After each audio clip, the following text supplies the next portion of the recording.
Donc, bonsoir à tous, chers professeurs, mesdames et messieurs. Au nom de Jacques Saadé, je suis très heureuse de vous accueillir ici à la Tour CMA-CGM. En effet, dans le cadre des conférences qu'on organise, nous recevons des professeurs dans le domaine médical, mais également économique. Et le mois dernier, nous avions, dans le cadre d'Octobre Rose, reçu une équipe de Paoli Calmette qui s'est adressée à l'ensemble des collaboratrices sur le dépistage du cancer du sein. Aujourd'hui, nous sommes très heureux et très fiers d'accueillir le professeur Didier Raoult. Professeur, vous êtes l'un des médecins les plus connus en France. Votre réputation dépasse nos frontières. D'ailleurs, je sais que vous vous rendez demain à Beyrouth pour une grande conférence. Votre expertise va au-delà du médical et du scientifique, à travers les ouvrages que vous avez écrits et la prise de parole que vous avez prise dans la presse. Vous interrogez notre société sur son comportement et sa relation vis-à-vis de la santé. C'est donc avec un grand plaisir que je suis très heureuse que vous veniez nous parler aujourd'hui d'un sujet qui nous tient tous à cœur, l'antibiothérapie. Professeur, c'est à vous.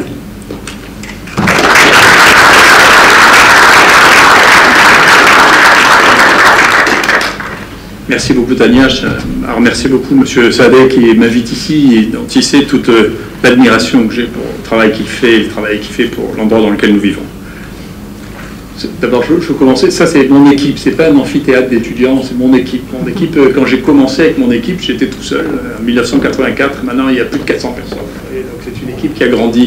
Je grandis pas aussi vite que vous, mais on grandit quand même. Alors, je vais vous donner un certain nombre de points autour des antibiotiques qui sont plus ou moins vérifiés. Et donc, ça m'intéresse d'essayer de vous expliquer pourquoi un certain nombre de choses qui sont véhiculées, qui sont répétées, et dont je pense qu'elles ne sont pas exactes, parce qu'on n'a pas les données pour le vérifier. Premièrement, le point important, c'est premièrement, les antibiotiques, c'est naturel. Les antibiotiques, et on comprend mal quel est notre rapport avec les antibiotiques si on ne comprend pas que les antibiotiques, ça a plusieurs milliards d'années. Et ça a été mis au point pour que les microbes se disputent entre eux. Donc, dans le monde est plein de microbes. Il y a les bactéries d'un côté, les champignons de l'autre. Et ils passent leur vie à se battre. Et leur première arme sont les antibiotiques. Et donc, nous avons appris les antibiotiques des microbes, et c'est pas l'inverse. Et donc, si vous comprenez que les antibiotiques sont très anciens, eh bien, dans la bagarre des microbes, il y a des molécules, des protéines qui ont été inventées pour lutter contre les antibiotiques. Et donc la résistance aux antibiotiques, elle est aussi ancienne que les antibiotiques, et elle a des milliers d'années. Par exemple, avec Jean-Marc Rollin, dans mon laboratoire, on vient de ressusciter l'antibiotique qui coupe la pénicilline, qu'on a retrouvé dans un environnement qui a 30 000 ans.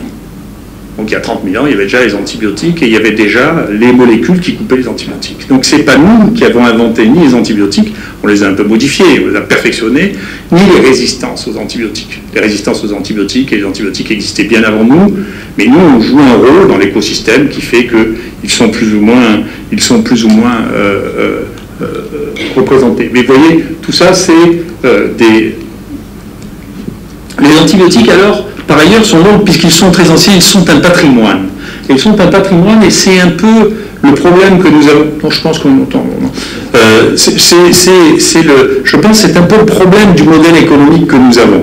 On a un vrai problème économique qui est celui-ci. Pendant tout le XXe siècle, la médecine a répondu à chacune des questions par de l'innovation thérapeutique.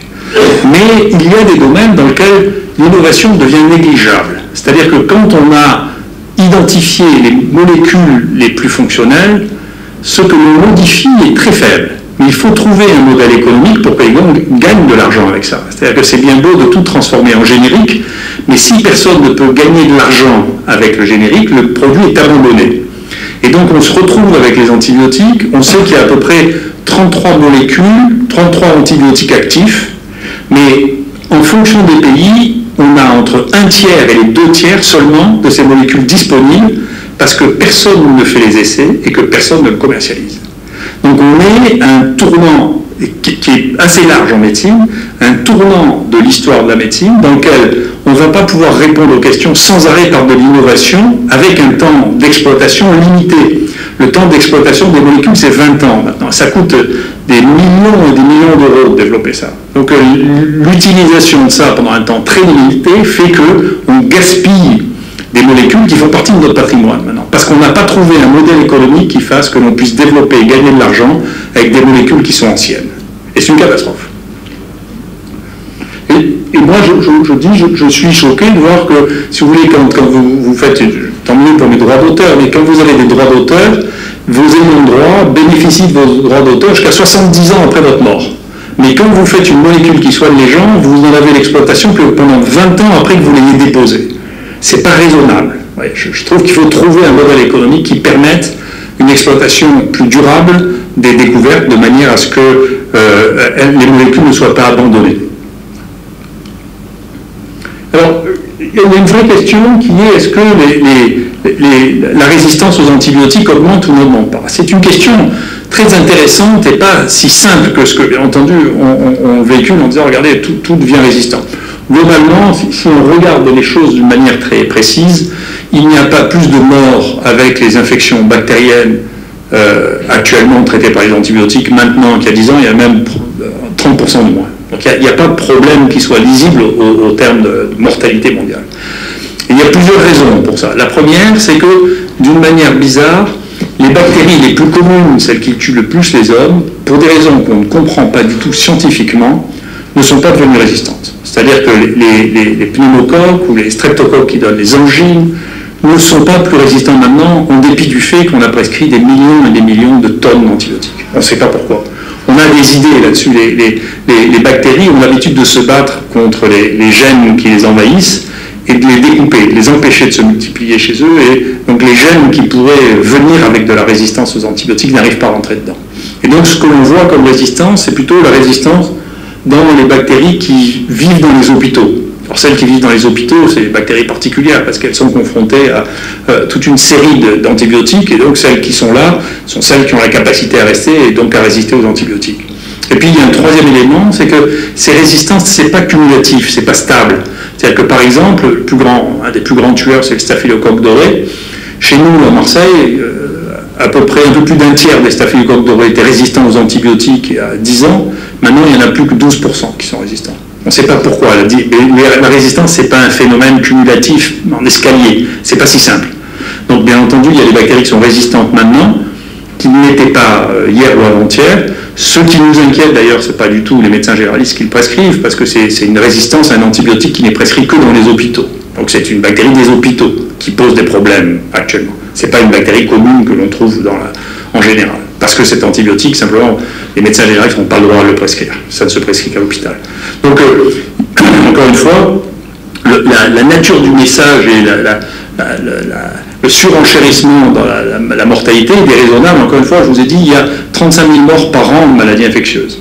Donc, à un moment, il y avait une conférence, il y avait une communication d'un rapport qui disait qu'il y en a 12 500, c'est-à-dire un tiers de ces morts seraient morts à cause de bactéries résistantes. C'est déraisonnable. On a estimé qu'au niveau de la France, c'était entre 50 et 100 par an qui meurent avec des bactéries multirésistantes. Donc c'est loin de la communication des 12 000 ou des 13 000. Donc c'est très très différent. Donc c'est simplement, comme pour beaucoup, c'est une chose qui dépasse le truc. Je vais vous donner un autre exemple, vous voyez, de quelque chose qui est un produit patrimonial que l'on ne peut pas utiliser. On espère nous le faire, on va faire une boîte pour le commercialiser, mais il y a un médicament qui a été prescrit à des millions de doses, qui s'appelle l'ivermectine, qui marche très très bien pour le traitement des poux. Donnez ça, pendant 24 heures, vous regardez votre gosse qui a des poux, le lendemain vous trouvez tous les poux sur l'oreiller, vous n'avez pas besoin de donner des poudres, ça marche incroyablement bien. Mais on n'a pas le droit de prescrire. On n'a pas le droit de prescrire parce qu'il n'y a pas d'indication de ça. Donc le ministère, par exemple, le sait très bien, mais dans la lutte contre les poux, il ne peut pas le prescrire. Parce que personne n'a payé pour faire les études et pour l'enregistrer comme un médicament pour traiter les poux. Et personne ne va le faire. Parce que pour faire ça, il va falloir quelques centaines de milliers d'euros. Et une fois que vous aurez fait ça, comme ce produit est génériqué, n'importe qui pourra le vendre à cette indication. Donc personne n'a de raison d'investir pour utiliser ce médicament pour traiter les poux, parce que personne ne va gagner d'argent. C'est ce que je vous disais à propos du patrimoine. Donc en réalité, pour les poules, il y a des solutions. Simplement, les gens qui sont propriétaires de ça n'ont plus intérêt à le développer puisque ça ne coûte rien et que tout le monde peut le faire. Et donc personne ne va payer pour quelque chose dans lequel il ne va pas gagner d'argent. D'accord ? Donc on peut très bien le faire, mais on est dans une impasse non pas technique ni scientifique, mais dans une impasse économique. Alors les faux antibiotiques, c'est une vraie question qui se pose. Attendez, les gens disent les faux antibiotiques, c'est terrible. Donc on prescrit des traitements dont on ne sait pas s'ils marchent. Alors, il y a 3 grandes sources en Afrique, l'endroit que je connais, ça c'est je suis allé chercher des médicaments au Congo. Il y a 3 sources. Il y a les sources en Inde, en Chine, au Nigeria. Pour l'instant, tout ce qu'on a mesuré comme source qui venait d'Inde ou de Chine, c'était les mêmes produits, c'était les mêmes concentrations. Y compris, d'ailleurs, on avait été sollicité pour tester les médicaments des trithérapies du sida d'Inde, c'est exactement les mêmes. Donc, qui coûtent 100 fois moins cher, parce que le problème, c'est pas la molécule, c'est le bénéfice qu'on fait sur la molécule. Donc, on n'a pas trouvé qu'il y avait des différences considérables, en particulier sur tous les antipaludéens. Pour le paludine, vous voyez que là, on trouve que on trouve les mêmes, et puis de temps en temps, on trouve mal détecté un certain nombre de choses. Les prescriptions doivent évoluer. Bien sûr, ça veut dire qu'il y a des choses qu'on croyait établies il y a 30 ou 40 ans, qui sont des prescriptions ordinaires d'antibiotiques, mais qui n'ont pas de base scientifique et qui n'ont jamais été démontrées. Simplement, il y avait une logique que nous, on trouvait raisonnable à l'époque, que l'on ne trouve plus raisonnable. Il y a et ça c'est 2 sources de prescription d'antibiotiques très importantes. C'est la prescription quand on fait des soins dentaires pour la prévention du rhumatisme articulaire aigu. Alors c'est très intéressant parce qu'il n'y a pas de rhumatisme articulaire aigu en France. Donc on prescrit un médicament pour prévenir une maladie qui n'existe plus. Et on continue. Probablement, à chaque fois que vous allez voir votre dentiste, si vous avez un problème cardiaque, on va vous demander, on va vous donner des antibiotiques pour prévenir les endocardites, et deuxièmement, si vous avez une angine, on vous donnera ça pour prévenir le rhumatisme articulaire aigu. Ça n'a aucune base scientifique, aucune base épidémiologique. Ça devrait être arrêté depuis 20 ans, parce que ça fait 20 ans qu'on sait que c'est pas vrai. Il y avait un biais dans l'analyse de ça qui fait que ça aurait pu être complètement abandonné. Les antibiotiques sauvent des millions de gens. Alors, ils sauvent vraiment une des plus grandes modifications, bien sûr, qu'on ait vues dans le courant du XXe siècle, c'est le traitement des infections par les antibiotiques. Mais même dans les 10 à 15 dernières années, le plus grand tueur à la surface de la Terre, ce sont les pneumonies, les infections respiratoires. C'est ce qui tue le plus de tout.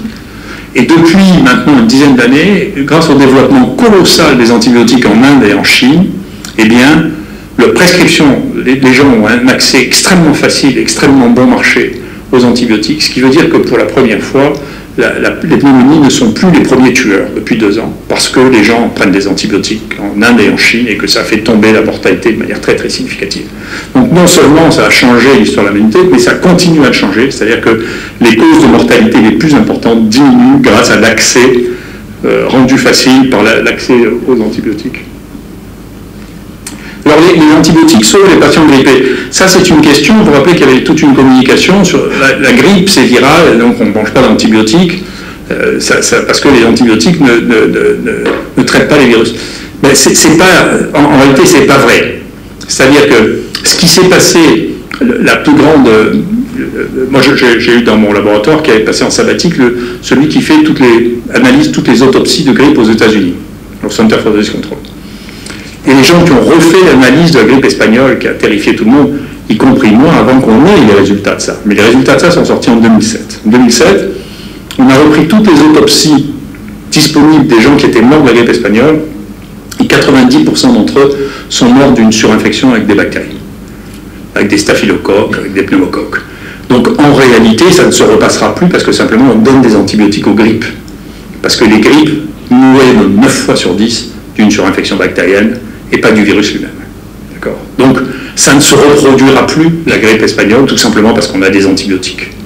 D'accord ? Et parce que c'est l'infection bactérienne que l'on voit.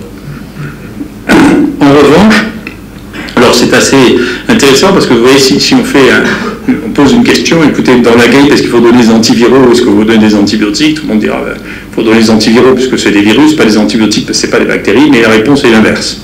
En réalité, les antiviraux marchent très mal dans la grippe, Ça a coûté un prix fou, mais ça marche très mal. Ça marche bien en prophylaxie, c'est-à-dire si vous avez le virus et que vous n'êtes pas encore malade, ça vous protège de ça, sinon ça ne marche pas. Donc vous voyez que c'est une question, la connaissance, c'est pas toujours très simple, hein, donc c'est pas ce qui apparaît évident, ça nécessite d'être travaillé un peu plus profondément que dire simplement. Alors je reconnais que c'est pas facile quand on est un homme politique de faire des messages qui soient très simples et qui soient vrais en même temps.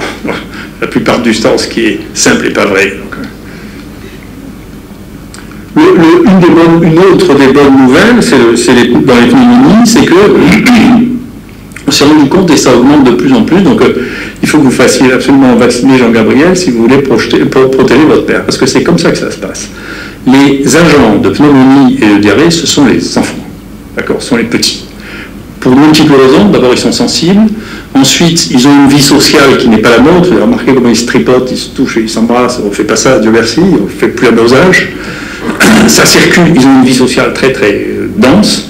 Et donc, ils ont un niveau d'infection considérable. Et c'est eux qui nous infectent. Et donc, on dit souvent, les infections respiratoires, c'est les infections de Noël quand les petits-enfants viennent voir les grands-parents. Donc, on s'est rendu compte que il y a eu une énorme stratégie vaccinale pour les enfants qui était le vaccin contre la méningite à pneumocoque. D'accord ? Donc presque tous les enfants, la méningite ça terrifie les gens, donc presque tous les enfants sont vaccinés contre la méningite à pneumocoque. Eh bien, la vaccination des enfants contre la méningite à pneumocoque est en train de faire disparaître les pneumonies à pneumocoque des sujets âgés. C'est-à-dire que parce que le pneumocoque ne circule pratiquement plus, eh bien, les sujets âgés n'ont plus de pneumonie à pneumocoque. C'est pour ça que si on avait une réflexion, ce qu'ont les Anglais par exemple, ce qui avait été démontré au Japon, si on a une réflexion sur la prévention de la grippe sur les sujets plus âgés, c'est les enfants qu'il faut vacciner avant l'entrée à l'école.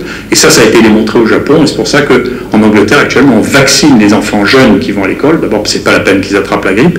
Ensuite de ça marche beaucoup mieux chez eux parce que leur immunité est bien meilleure. Et ensuite, ça évite qu'ils ramènent la grippe à la maison. Donc vous voyez, la vaccination, la prévention des infections respiratoires chez les sujets âgés, c'est la vaccination de leurs petits-enfants. Les sources de résistance sont mondiales, bien sûr, on n'est pas là. Ça, c'était une diapositive de mon collaborateur Jean-Marc Rollin sur les antibiotiques. Ça, c'est tous les gens qui viennent chez nous avec leur collection de bactéries résistantes pour qu'on les identifie. Ça ressemble beaucoup au trajet de la CMA-CGM, quand même. Enfin, vous avez remarqué, on a les mêmes points que vous. Donc, et donc, il y a beaucoup d'isolats qui ont été testés dans l'ensemble des points. Et on ne comprend pas très bien la résistance. Je vous dis, la partie de la résistance est naturelle. Par exemple, on a identifié avec Jean-Marc des séquences de la résistance de l'antibiotique qui fait si peur actuellement, du dernier grand antibiotique qui est l'imipénem, dans des poux qu'on a collectés dans un village au Sénégal où il n'y a même pas d'électricité. Comment c'est arrivé là? Ce n'est pas les antibiotiques qui l'ont favorisé. Comment ça s'est passé? Comment ça s'est développé là? Ce n'est pas aussi simple qu'un sujet très très clair entre prescription et antibiotiques. Voilà, la résistance globale, c'est ce que je vous disais, ça n'augmente pas, par exemple, parce que parmi les plus communes causes de staphylocoque doré, ça tue en France à peu près 1500 personnes par an. Alors c'est un vrai tueur. C'est un vrai tueur, c'est pas les tueurs dont on parle après, c'est les vrais tueurs, les vrais. Trois grands tueurs en France d'infection, c'est Clostridium difficile, staphylocoque doré et Escherichia coli. C'est les trois plus grands tueurs. C'est les trois qui tuent plus de 1500 personnes par an. Donc ça, c'est les récits. Ils ne sont pas très, très résistants, en réalité, et leur résistance n'a pas cessé de diminuer. Vous voyez, ça, c'est ce que nous avons à Marseille, la résistance, vous voyez, hop, elle n'a pas arrêté de diminuer. Donc tout n'augmente pas, c'est pour ça que la résistance générale n'augmente pas. Il y en a qui ont une résistance qui diminue et d'autres qui ont une résistance qui augmente. Et nous, on suit, ça c'est tout Marseille, mais on suit dans toute la région PACA à peu près 80% des bactéries qui sont isolées dans la région PACA, et toutes les semaines, on regarde qu'est-ce qui est isolé, qu'est-ce qui est résistant. Donc on a des vraies données, c'est la raison pour laquelle on peut être très affirmatif, c'est qu'on ne fait pas des déductions, c'est des choses que l'on observe, que l'on constate et que l'on diffuse. Attention aux bouts de stations d'épuration, alors ça, il faut faire très attention, c'est les bouts d'épuration. On s'est rendu compte d'une chose très récemment, on s'est rendu compte qu'une des sources des épidémies qu'on voit chez l'homme étaient des épidémies pour lesquelles nous étions, nous, infectés par la conséquence d'une épidémie qui était dans des élevages. Et donc on se rend compte que les élevages de porcs et les élevages de poules sont la source des épidémies des staphylocoques et des Escherichia coli. Par exemple, Les infections urinaires, on ne savait pas il y a 15 ans que les infections urinaires des femmes jeunes étaient quelque chose qui était épidémique. Ça ne venait pas l'idée, on pensait que c'est... Donc maintenant, on se rend compte que c'est la plupart du temps une conséquence d'épidémie chez les poules, et c'est les poules qui contaminent le fait, et un certain nombre de patients infectés par ce colibacille des poules vont faire des infections urinaires. Donc, il peut y avoir jusqu'à 30 ou 40% de toutes les infections urinaires d'un pays qui sont dues à un clone qui est épidémique dans les élevages. Donc c'est une vraie question. Et donc de temps en temps, dans ces élevages, il y a une bactérie résistante, ce qui était le cas du staphylocoque doré pendant un certain temps, et on s'est posé la question de savoir comment ça se passait. Ça, c'est les gens qui ont montré ça à Besançon. En réalité, c'est que ils ont étudié les bouts d'épuration, des stations d'épuration, avant et après le CHU de Besançon.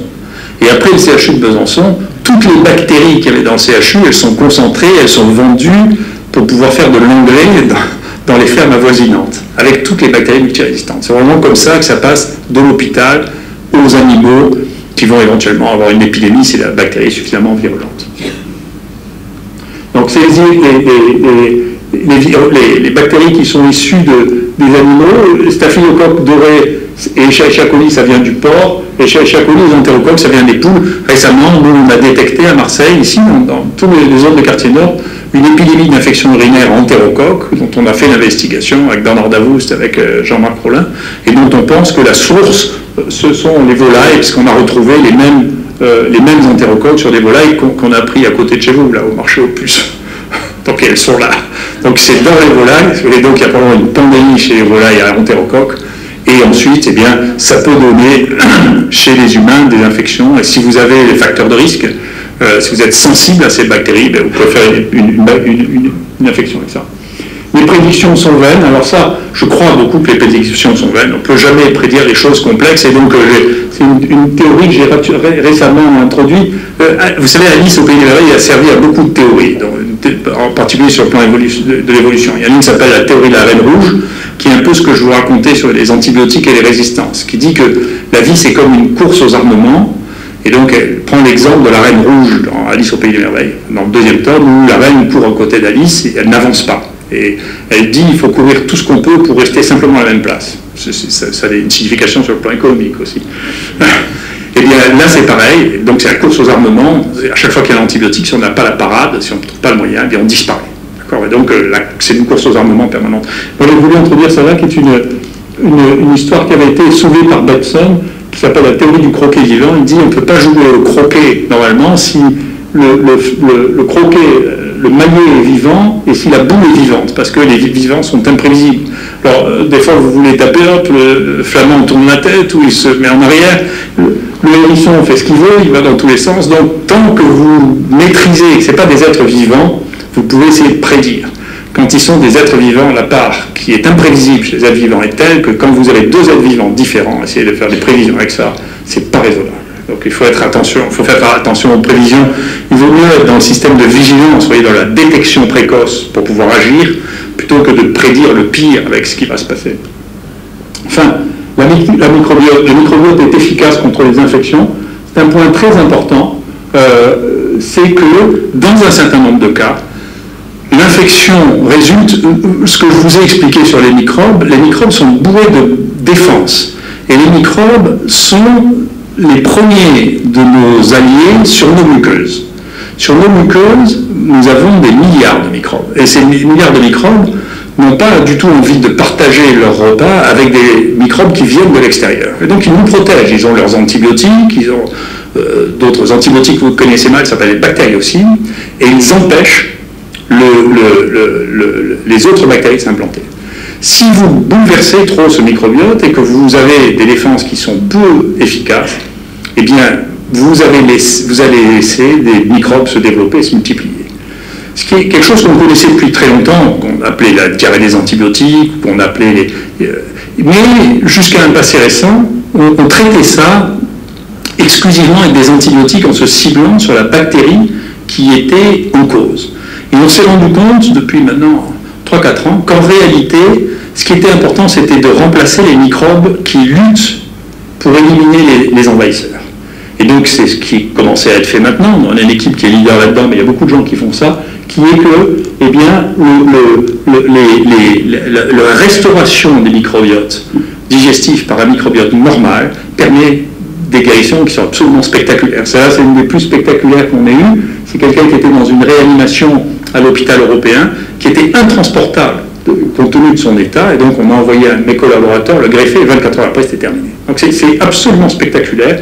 Donc on est en train d'avoir un nouveau modèle de pensée qui est de dire, attendez, quand on a ce déséquilibre, qui est un truc à trois partenaires, où il y a le sujet lui-même, ces microbes qui normalement doivent le défendre, et le microbe invasif, le plus important, c'est probablement de remplacer les microbes pour pouvoir tuer le microbe invasif. Donc on débarrasse le tube digestif de tous les microbes et on implante les microbes qui permettent cette diffusion. Et ce qui est très bien, alors on travaille là-dessus, c'est un point important, ce qui est très bien d'ailleurs, c'est que dans mon laboratoire, Bernard Lascola a trouvé quelque chose qui est exactement... C'est une maladie extrêmement sévère, hein, c'est une maladie, il y a 1800 morts par an en France de ça, cette colite à Clostridium difficile. Dont la mortalité moyenne en France est de 17%. Si vous avez ça, vous avez 17% de chance de mourir. C'est colossal. Et à l'inverse, pour avoir ça, il faut 1. avoir plus de 65 ans, 2. avoir pris des antibiotiques, et 3. avoir cette bactérie. Et à l'inverse, avec Bernard Ascola, mon unité, on a trouvé la cause des entérocolites du nouveau-né, qui est juste à l'opposé, pour lequel, au lieu d'avoir plus de 50 ans, de 65 ans, il faut être un prématuré, avoir été à l'hôpital, et au lieu d'avoir Clostridium difficile, c'est Clostridium butyricum toxinique. Donc l'association des trois, un microbiote anormal, parce qu'on a eu des perturbations, deuxièmement, un terrain infavorable, et troisièmement, une bactérie toxinique, ça fait ça, et les entérocolites du nouveau-né, c'est 50% de morts. Donc on est en train de réfléchir aussi à mettre en place des projets de greffe fécale. Le dernier point dont je vais vous parler, c'est quelque chose aussi qui était sous nos yeux, mais qu'on ne regardait pas depuis avant la Deuxième Guerre mondiale. On fait grossir les animaux en leur donnant des antibiotiques et des probiotiques. L'industrie agroalimentaire estime que 8 à 10% du poids final des animaux qui reçoivent ça résulte du fait qu'on leur donne des antibiotiques ou des probiotiques. Alors en Europe, on n'a plus le droit de donner des antibiotiques depuis 2002, parce qu'il y avait des résistances, en particulier chez les poules, qui apparaissaient du fait qu'on leur donnait des antibiotiques. Et donc ça a été interdit. Il leur en donne quand même un peu, mais il les donne en prophylaxie, pas comme facteur de croissance. Donc les antibiotiques sont utilisés comme facteur de croissance. Donc les antibiotiques, depuis, on a montré, nous, puis une équipe américaine qui s'est beaucoup spécialisée là-dedans, que les antibiotiques, dans un certain nombre de cas, faisaient grossir les gens, en particulier les antibiotiques au long cours. Donc il faut prévenir les gens, faites attention, vous risquez de grossir en prenant les antibiotiques. Et puis, il y a des gens, une équipe qui est celle de Paul Blazel, qui a regardé si le fait de prendre des antibiotiques, comme on donne aux animaux, aux petits cochons, aux petits veaux, on leur donne des antibiotiques pour les faire grossir, qu'est-ce qui se passe si on donne ça aux petits humains? Est-ce qu'il se passe pareil? Ah oui, la réponse est oui, c'est-à-dire que si on donne des antibiotiques aux enfants jeunes, eh bien leur chance qu'ils soient plus gros ou qu'ils soient plus obèses est beaucoup plus importante, donc il faut le surveiller. Vous voyez, c'est un effet indirect des antibiotiques dont on ne parle pas, qui est un effet important parce qu'il y a un risque de prise de poids non voulu si on donne des antibiotiques très tôt et de manière répétée chez les tout-petits.